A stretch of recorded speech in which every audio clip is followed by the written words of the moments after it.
سب آل محمد مدنی دے، تارے نے نور ہدایت دے، سب یار محمد عربی دے۔ ہر اکھ او ویکھ نہ سکدی ہے، ہر ایک نو وکھائے نہیں جاندے۔ صدیق جو جلوے ویکھے سی وچ غار محمد عربی دے۔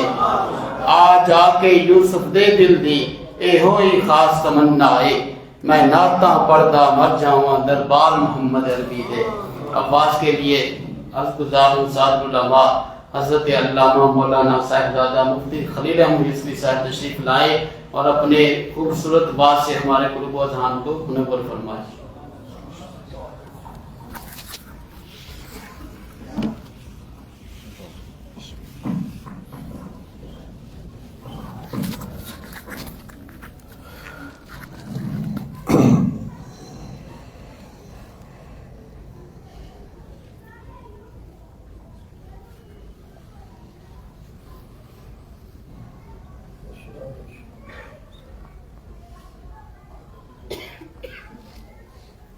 نحمده ونصلي ونسلم على رسوله الكريم اما بعد فاعوذ بالله من الشيطان الرجيم بسم الله الرحمن الرحيم والذي جاء بالصدق وصدق به اولئك هم المتقون صدق الله العظيم وصدق رسوله النبي الكريم الامين ان الله وملائكته يصلون على النبي یا ایہا الذین آمنوا صلوا علیہ وسلموا تسلیما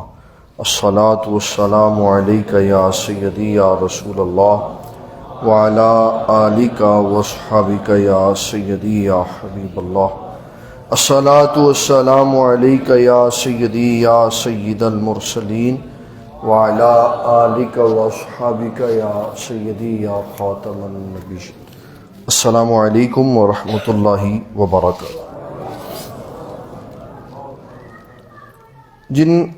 معزز و محتشم ہستیوں کا ذکر ممبروں پہ کیا جاتا ہے اور ان کے مقام اور مرتبے کو بتایا جاتا ہے، وہ ہمارے بتانے سے کئی زیادہ بڑے لوگ ہیں۔ ہم ان کا صحیح طور پہ تعارف نہیں کروا سکتے، صرف یہ ہوتا ہے کہ ہم اپنا نام ان کے تعریف کرنے والوں میں لکھواتے ہیں۔ ان کے مقام و مرتبے کی حد کو نہیں کوئی سمجھ سکتا کہ جنہوں نے اپنی زندگیاں، اپنا مال، اپنی جانیں، اپنی اولادیں اور اپنے ساتھ نسبت رکھنے والی ہر شے کو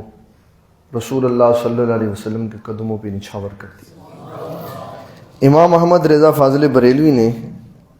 اس کے اوپر ایک خوبصورت شعر لکھا، کہتے ہیں کہ انسان کی سب سے قیمتی شے، انسان کی سب سے قیمتی شے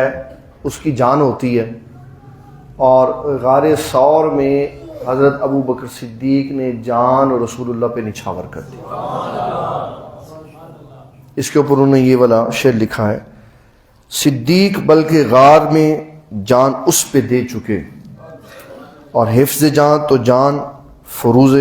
غرر کی ہے، کہ یہ وہ جان تھی جس کو بچانا فرض تھا، تو یہ جان انہوں نے نبی صلی اللہ تعالیٰ علیہ وسلم کے قدموں پہ نچھاور کر دی۔ تو ہمارا جو بڑی بڑی شخصیات کا تذکرہ کرنا ہے وہ صرف اس لیے ہے تاکہ ہمارا نام ان کی تعریف کرنے والوں کی صف میں لکھا جائے۔ یہ آج کے ہمارے ممدوح ہیں حضرت سیدنا صدیق اکبر، اور میں اپنے پیر خانے کی نسبت سے، ویسے لوگ اس کو آج کل کوئی معنی نہیں دیتے کہ پیر خانے کی نسبت کیا ہے، جو مرضی کہہ لو، پھر کیا اس سے فرق پڑتا، پھر کیا اس سے فرق پڑتا۔ لیکن میں اپنے پیر خانے کی نسبت سے جب بھی حضرت ابو بکر صدیق رضی اللہ تعالیٰ عنہ کا ذکر خیر ہوتا ہے، چاہے وہ نگینہ مسجد کی سٹیج ہو، چاہے وہ کوئی اور پلیٹ فارم ہو، چاہے وہ 92 ہو، یا کوئی اور انٹرنیٹ کا سیگمنٹ ہو، میں بابا جی کے یہ اشعار ضرور پڑھتا ہوں تاکہ وہ بڑے دربار میں بھی حاضری لگ جائے اور بابا جی کی بارگاہ میں بھی ہماری حاضری لگ جائے. یہ صرف اپنے تعلق کی وجہ سے میں یہ پڑھتا ہوں تاکہ ہمیں اپنے بڑوں کے لکھے ہوئے کیے ہوئے کاموں کا پتہ ہونا چاہیے اور اپنا نام ان بابرکت ہستیوں کی تعریف کرنے والے رجسٹر میں رقم کروانا چاہیے. آپ نے جو حضرت ابوبکر صدیق رضی اللہ تعالیٰ عنہ کے بارے میں اشعار لکھے آپ سب کو آتے ہیں، لیکن اس کے اندر ہر دفعہ پڑھنے میں نئی چاشنی. آپ فرماتے ہیں محمد رسول خدا دے، محمد رسول خدا دے، امر تھی امامت کرائی صدیق اکبر، مرو ابا بکر فلیصلی بالناس. ام المومنین سیدہ عائشہ صدیقہ رضی اللہ تعالی عنہا سے حضور پاک صلی اللہ علیہ وسلم نے فرمایا ابو بکر صدیق کو حکم نے لوگوں کو نماز پڑھائیں. تو انہوں نے عرض کی کہ بڑے نرم دل ہیں، آپ کو نہیں دیکھیں گے تو صدمہ ہوگا، ان کو بے ہوش نہ ہو جائیں. تو آپ حضرت عمر بن خطاب کو کہہ دیں، آپ کسی اور کو کہہ دیں. تو نبی صلی اللہ علیہ وسلم نے اسی پر اصرار فرمایا کہ حضرت ابو بکر صدیق کو حکم دو کہ لوگوں کو نماز پڑھو. تو یہ اس حکم کا ذکر ہو رہا ہے. محمد رسول خدا دے، امر تھی امامت کرائی صدیق اکبر، صحابہ تے مشکل کشا سارے پیچھے، صحابہ تے مشکل کشا. کئی عقیدے اس کے اندر جو غلط بنے ہوئے تھے سارے ہی سیدھے کر کے رکھ دیے. صحابہ تے مشکل کشا سارے پیچھے، عجب شان پائی یہ صدیق اکبر. جدا ذکر آیا ہے 10ویں سپارے، جنہیں غار وچ کیتے نے رج رج نظارے، پے ڈنگ تے ڈنگ سپنے سی مارے، نظر نہ ہٹائی یہ صدیق اکبر. جنہوں نال رکھیا نبی مصطفیٰ نے صلی اللہ علیہ وسلم، بشارت بہشتاں دی دیتی خدا نے، ابو بکر فی الجنہ. جدی بیعت کیتی علی مرتضیٰ نے، تے یاری نبھائی یہ صدیق اکبر. ابو بکر ساتھی نبی دے سفر دا، احد دا تے خندق حنین و بدر دا، محمد دا ساتھی قبر تے حشر دا، نہ جلی جدائی یہ صدیق اکبر. جدو جام صدیق الفت دا پیتا، جدو جام صدیق الفت دا پیتا، عطا علم ارحام اللہ نے کیتا، سے فرما دیتا لڑکی ہوئے گی پیدا، کرامت دکھائی یہ صدیق اکبر. ہے صدیق یوسف صداقت دا تارا، تے کسر خلافت دا روشن منارہ، نبی دا دلارا خدا دا پیارا، مجسم صفائی یہ صدیق اکبر. پوری ان کی زندگی کو ان اشعار کے اندر حضرت پیر طریقت رہبر شریعت حاجی یوسف علی نگینہ رحمۃ اللہ تعالی علیہ، جو ہمارے دادا پیر ہیں، صاحبزادہ بشیر صاحب کے براہ راست پیر ہیں اور میرے ایک واسطے سے پیر، ان کا یہ کلام ہے. اس کے اوپر بابا جی سرکار رحمۃ اللہ علیہ کی نعتیہ کلام کے اوپر 3 کتابیں اور آپ کے صاحبزادہ صاحب کی 7 کتابیں، کوئی ٹوٹل 10 کتابوں کا یہ مجموعہ ہے جس کو عشرہ مبشرہ کے نام سے شائع کیا گیا ہے. وہ بھی موجود ہیں، اگر کوئی اس کو لینا چاہتا ہے تو وہ اس کو مل جائے گا. آیت ہم نے ابھی سنی ہے حضرت سیدنا صدیق اکبر رضی اللہ تعالیٰ عنہ کے بارے میں. بابا جی سردی بڑی ہے تو پانی نہ پانا لوکا تھا تاڑی میرے بہ جو تاڑنا محبت کر لیں گے اتنے. اللہ تعالیٰ جل جلالہ قرآن مجید فرقان حمید میں فرماتا ہے والذی جاء بالصدق وصدق بہ اولئک ھم المتقون، کہ نبی صلی اللہ تعالیٰ علیہ وسلم سچ کے ساتھ آئے اور سچے نے آپ کی تصدیق فرمائی. آنے والے حضور صلی اللہ علیہ وسلم ہیں اور تصدیق کرنے والے حضرت سیدنا ابو بکر صدیق رضی اللہ تعالیٰ عنہ. حضور صلی اللہ علیہ وسلم کی ذات اقدس سے عمر کے اعتبار سے ان کا 2.5 سال کا فرق ہے. 2.5 سال چھوٹے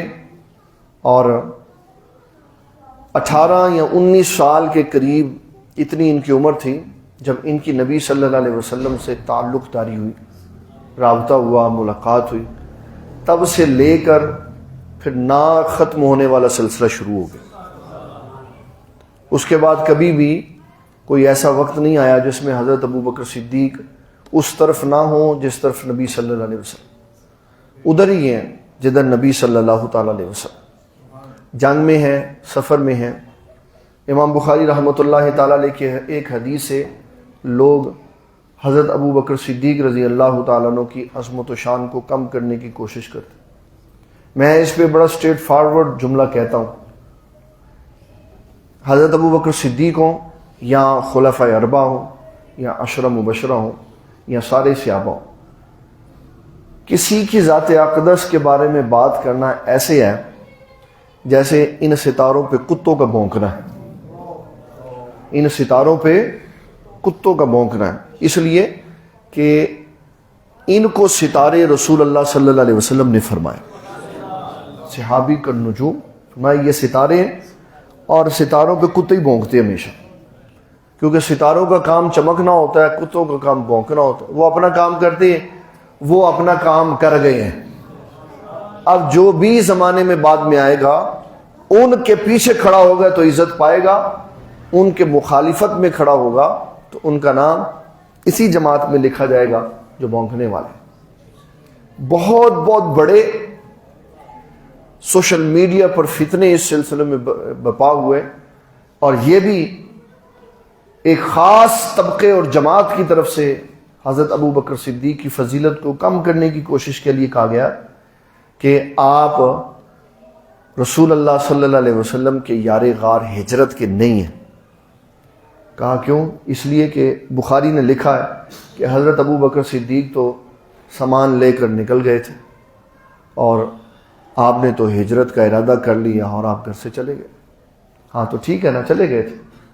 لیکن امام بخاری نے تو پوری بات لکھی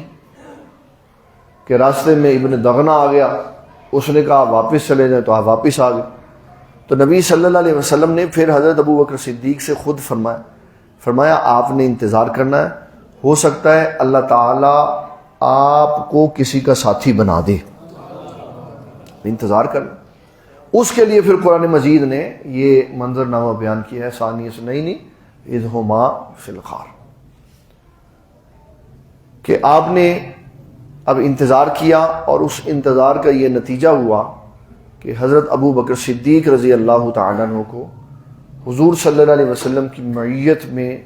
ہجرت کا اللہ تعالیٰ نے موقع عطا فرمایا۔ تو حضرت ابو بکر صدیق رضی اللہ تعالیٰ عنہ کی ذات کا اور آپ کو ملی ہوئی عزت و عظمت کا انکار یہ آج سے نہیں ہو رہا، یہ بہت پرانی بات ہے، جس کا سوال سب سے پہلے حضرت علی المرتضیٰ کے بیٹے نے اپنے ابا جان سے پوچھ کر کلیئر کر دیا تھا۔ انہوں نے سوال پوچھا اس لیے جاتا ہے تاکہ جنہوں نے رسول اللہ صلی اللہ علیہ وسلم کی معیت پائی ہے نا، وہ اس کا صحیح جواب دے سکے، اس کا صحیح جواب دے۔ تو بیٹے نے یہ سوال اپنے ابا جان سے کیا، محمد بن حنفیہ نے حضرت علی المرتضیٰ رضی اللہ تعالیٰ عنہ سے، کہ آپ یہ بتائیں حضور صلی اللہ تعالیٰ علیہ وسلم کی امت میں سب سے افضل بندہ کون ہے؟ سب سے افضل بندہ، حالانکہ یہ وہ دور ہے جس میں نہ تو حضرت ابو بکر صدیق زندہ ہے، نہ عمر بن خطاب زندہ ہے، نہ سیدہ فاطمہ الزہرا زندہ۔ کوئی ویسے میں لوگوں کے اعتبار سے بتا رہا ہوں، کوئی سرکاری پریشر نہیں تھا سرکاری، اور حضرت علی المرتضیٰ پہ تو کبھی بھی کوئی پریشر نہیں ہوا۔ دلیر آدمی پہ کوئی پریشر نہیں ہوتا، اس کو آپ جیسے مرضی دبانے کی کوشش کریں وہ دلیر ہوتا ہے، اس میں پریشر نہیں ہوتا۔ جس طرح کہ حضرت سعد بن معاذ کعبۃ اللہ کے اندر کھڑے ہو کے بات کر رہے تھے نا، تو آپ پہ کوئی پریشر نہیں تھا۔ جب ابو جہل نے یہ کہا کہ میں صرف امیہ بن خلف کی وجہ سے چپ ہوں، وگرنہ میں نے تمہیں یہاں کعبے سے زندہ نہیں جانے دینا تھا، تو آپ کہتے نہیں کیونکہ ان کا علاقہ ہے، کیونکہ گھر ان کا ہے، یہاں پہ یہ چودھری لگے ہوئے ہیں، یہاں پہ یہ ٹھیکیدار لگے ہوئے ہیں، تو میں اپنی جان بچانے کے لیے نرم لہجے میں بات کروں۔ امام بخاری نے لکھا کہ حضرت سعد بن معاذ نے ابو جہل سے اپنی آواز کو بلند کر کے یہ بات کہی، فرمایا اگر تو نے مجھے کعبۃ اللہ سے عمرہ کرنے یا اس کی طواف کرنے یا اس کی زیارت کرنے سے منع کیا تو میں مکے کی ساری معیشت تباہ کر کے رکھ دوں گا۔ اور دوسری بات آپ نے اس کو یہ کہی کہ تم بات کرتے ہو میرے مکے میں آنے کی، میں نے تو رسول اللہ صلی اللہ علیہ وسلم سے سنا کہ اب ہم نے تم سب کو قتل کر کے رکھ دیا، ختم کر دینا، اب تمہاری باری ختم ہو گئی۔ تو دلیروں کو اس چیز کی کوئی گنجائش نہیں ہوتی کہ وہ کسی کی وجہ سے آہستہ بات کریں یا نرمی کے ساتھ بات کریں۔ اور اس زمانے میں تو بڑے والے سارے ہی وصال کر گئے ہوئے تھے، تو حضرت علی نے وہ بات کی جو حقائق اور سچائی کے اوپر مبنی تھی۔ آپ نے کہا، جب بیٹے نے پوچھا کہ امت میں کون افضل ہے تو آپ نے حضرت ابو بکر صدیق کا نام لیا۔ پھر پوچھا اس کے بعد تو حضرت علی المرتضیٰ رضی اللہ تعالیٰ عنہ نے فرمایا دوسرے نمبر پر جو سب سے افضل ہے ان کا نام ہے حضرت عمر بن خطاب رضی اللہ۔ تو محمد بن حنفیہ کہتے ہیں میں تو اپنے ابا جان کی تعریف سننا چاہ رہا تھا، تو انہوں نے اپنی بات کوئی نہیں کی۔ پھر میں نے تیسرا اس لیے نہیں پوچھا کہ ثم من، پھر اس کے بعد کون ہے، کہیں یہ حضرت عثمان غنی کا نام نہ لے دیں، تو میں نے پھر براہ راست آپ سے سوال کیا بھئی آپ اپنے بارے میں بتائیں۔ تو وہاں آپ نے تواضع، عاجزی اور انکساری کا اظہار کرتے ہوئے یہ بات ارشاد فرمائی، انا رجل من المسلمین، میں مسلمانوں کے بندوں میں سے ایک عام سا بندہ ہوں۔ یہ ان کے کمال عظمت کے اوپر دلیل تھی کہ آپ نے سارا کچھ ہونے کے باوجود اپنے آپ کو کمزور، یہ نہیں کہا کہ ہم سے بات پوچھنی ہے تو پہلے اپنی حقیقت دیکھو، نہیں یہ نہیں کہا، بلکہ یہ کہا کہ بھئی ہم تو سب سے عاجز اور کمزور بندے۔ ہمارے سارے اسلاف کا یہی طریقہ کار رہا ہے کہ جب وہ کچھ لکھتے ہیں، کچھ پڑھتے ہیں، کچھ سکھاتے ہیں، کوئی تحریر کرتے ہیں تو آخر میں لکھتے ہیں احقر العباد، کہ جتنے کمزور ترین بندے ہیں اس میں سے سب سے کمزور میں ہوں، اس لیے تاکہ یہ سنت بڑوں کی پوری ہو جائے۔ بڑوں کا طریق یہی ہے کہ اپنے آپ کو چھوٹا کر کے بیان کیا جائے، اس لیے کہ ہمارے ان احباب کا ذکر جو بڑے تھے بلند سطح پہ لے کے جانا، یہ ذمہ داری اللہ تعالیٰ نے خود اپنے پاس رکھی ہوئی ہے۔ کسی کو یہ نہیں کہا کہ آپ خود ہی اپنے فضائل سنانے شروع کر دیں، کسی کو یہ نہیں کہا کہ آپ اپنی تعریفات کروائیں۔ میں نے ایک دن جمعے میں بھی بات کی تھی، یہاں پہ بھی کی، میں دوبارہ عرض کر دیتا ہوں۔ ایک ہمارے دوست ہیں تو وہ مجھے بتانے لگے کہ میں ایک جگہ پہ پروگرام پر گیا تو وہاں بڑے بڑے جید علماء آئے ہوئے تھے، تو جو مسند نشین تھے انہوں نے اپنے پاس 1000 کی کاپی رکھی ہوئی تھی، وہ 1000 کا نوٹ دیتے ہی اس کو تھے جو حضرت کے مناقب سناتا تھا، حضرت کے مناقب۔ یہ سلسلہ اسلام کا نہیں، اسلام کا سلسلہ وہ ہے جو حضرت علی المرتضیٰ نے بیان کیا کہ اپنی بات ہوگی تو ان کو نیچے کر کے بیان کریں، اور جب بڑوں کی بات ہوگی تو اس کو اوپر کر کے بیان کریں۔ تو حضرت سیدنا ابو بکر صدیق رضی اللہ تعالیٰ عنہ، آپ کے بارے میں ہمارے جو جمادی الثانی کا سارا مہینہ ہے، چاروں اتواریں جو ہفتے کی رات ہے، اس میں مختلف موضوعات پہ پروگرام ہوگا، اور جو ہمارا جنوری کا پروگرام ہوگا وہ بھی انشاءاللہ تعالی تاجدار